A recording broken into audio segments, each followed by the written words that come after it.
10 years, when I look back and look at what hindered me from moving forward and making progress in my career in terms of getting promotions, in terms of stepping up and getting seen so that I could get the right eyes on me to push through the noise and get seen and get heard and be the first option for promotions, was a limiting belief that I held for a very long time. I held this limiting belief for so long that I only realized once I was out of the industry and once I was doing things on my own that, hell, this was something that was hindering my progress so much, that I believed in so much of that it really sidestepped any sort of thing that I could have done for myself to get myself promoted and to get myself leverage over other employees so that I could get seen better and be in a better standpoint to be in a leadership position, be in managerial positions. And that is, hard work pays off.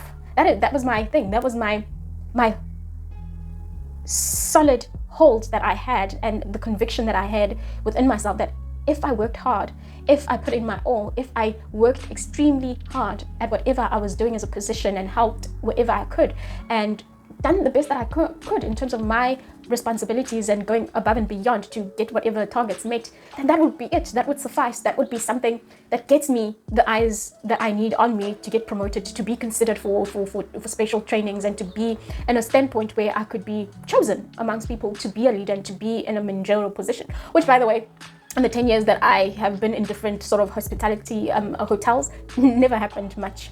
It did happen to a slight extent, but it didn't happen the way that I wanted it to be, and the way that I envisioned it to be, and the way that I put in the work in terms of effort, in terms of sacrifice, in terms of time. It didn't equate to what I got out of the work situation and the promotions that I got. And I look back and I introspect within myself, and I see this as a big limiting belief that most women actually have when it comes to work, when it comes to climbing corporate ladder, and when it comes to just owning your capabilities. We firstly don't own ourselves. We don't own our capabilities enough. We don't take credit for the things that we do.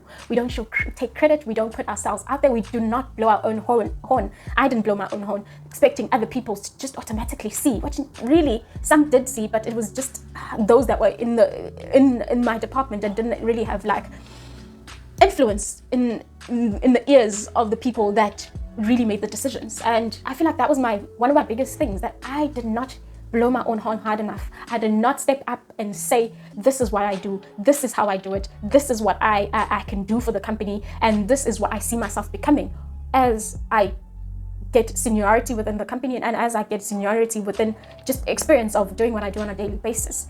I did not take credit, and most of the time women do not take credit. We are too quick to just dumb ourselves down, damn whatever we do to luck, to just being in the right place at the right time, or teamwork. Oh, that was my big one. Oh, it wasn't just me, it was the team. Oh, yeah. So that was one of the biggest things that I look back and I could have done a lot more of just taking credit, running with whatever it is that I've achieved and making sure it gets to the right ears. The second part would be, that is also closely tied with selling yourself. I hated selling myself and making myself look like I was unique out of everybody.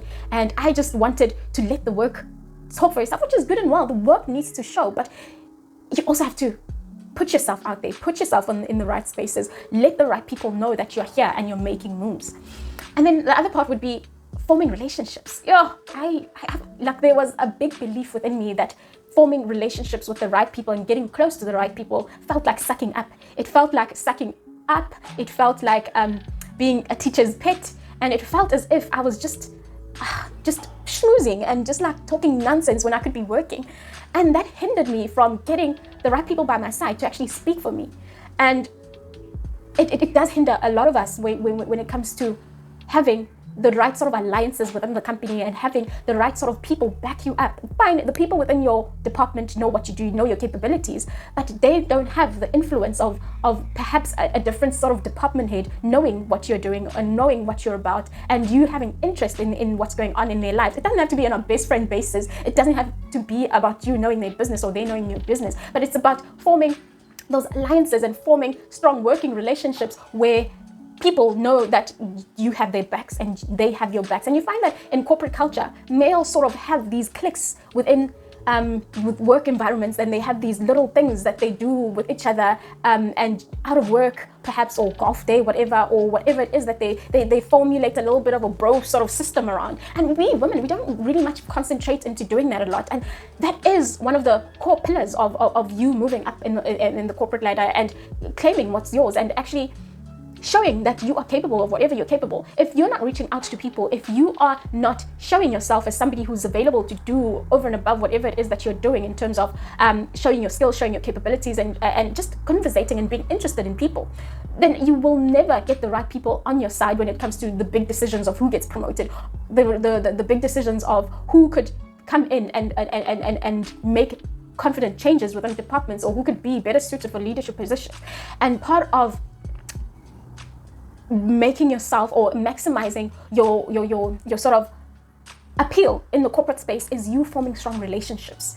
You forming strong relationships with people that are key in making decisions, not only them, but those that are also slightly under them. Not in a way where you're sucking ass, or you are now battering people or like manipulating people, but in a genuine manner where you're interested in what their working environment is, what their challenges are. You support wherever you can support, and they feel like they can rely on you within the company. And then the third part of it, part of the when I reflect back and I see what could I have done over and above just feeling like hard work pays off and I just need to keep my head down and do what I need to be, what needs to be done, and do it to the best of my abilities and deliver, is showing interest. I don't think I showed enough enthusiasm and enough sort of interest in the company as a whole. I could have really done a lot better at showing interest in just higher sort of level, sort of going ons of the company, and not just keep to my cocoon of this is what I need to do. Granted, there is a lot of pressure, there is a lot of demand on you day to day to produce whatever you need to produce in terms of target revenue, in terms of customer care within your job description. And sometimes this was also a challenge for me. I would be like, I'm way too busy. I don't have time to be mingling with so-and-so or showing interest in 1, 2, 3. I'm just barely trying to survive my work day as it is, which is a lot right now. Now I have to now go up and just show interest in other things. I just can't. And I limited myself in not showing interest and not socializing enough with the people that would be able to see my potential and to see my sort of see my sort of where I would fit in better in terms of management if there was a position available, or see that I can be groomed to be whatever it is that the company needed. So yeah, when I look back, yeah, I really played small when it came to just letting go of that narrative, letting go of that story that hard work pays off. It's a story that we take with us from childhood, of school, going to school, getting your grades, and having that be something that suffices and gets you the accomplishment, or gets you the achievements and the things that you want from your parents, from your teachers. And we take that as something unconsciously, we take that as something that the real world also values as value. And sure, it does. We do as a society, and the societal norm does value hard work, but it's not just hard work. And that is a rude awakening that I really got when I was out of the industry, and now suddenly see a lot more of. It's not about what it is that you are doing in your role. It's not only about that, it's what you do in your role. It's how you excel in your role. It's how you sell yourself within the company, within the different departments of the company, within certain key people within the company, and taking your credit for whatever it is you do, letting the right people know that whatever it is that you achieved in terms of revenue targets, in terms of whatever it is that is your current achievement within the department, showing interest in people, showing a lot of just concern and interest about what's going on in their day, how are they facing their challenges, what is it that you can support them with in their different departments. That really does play a role in terms of letting you be front of mind to the right people that will make you sort of move however way that can happen for you. But you have to pay attention to this fallacy of hard work pays off. It is not only about it, it is hard work plus the other things that I've mentioned. So I hope you take this advice or learning from my own 10 years experience of just circling the same sort of frame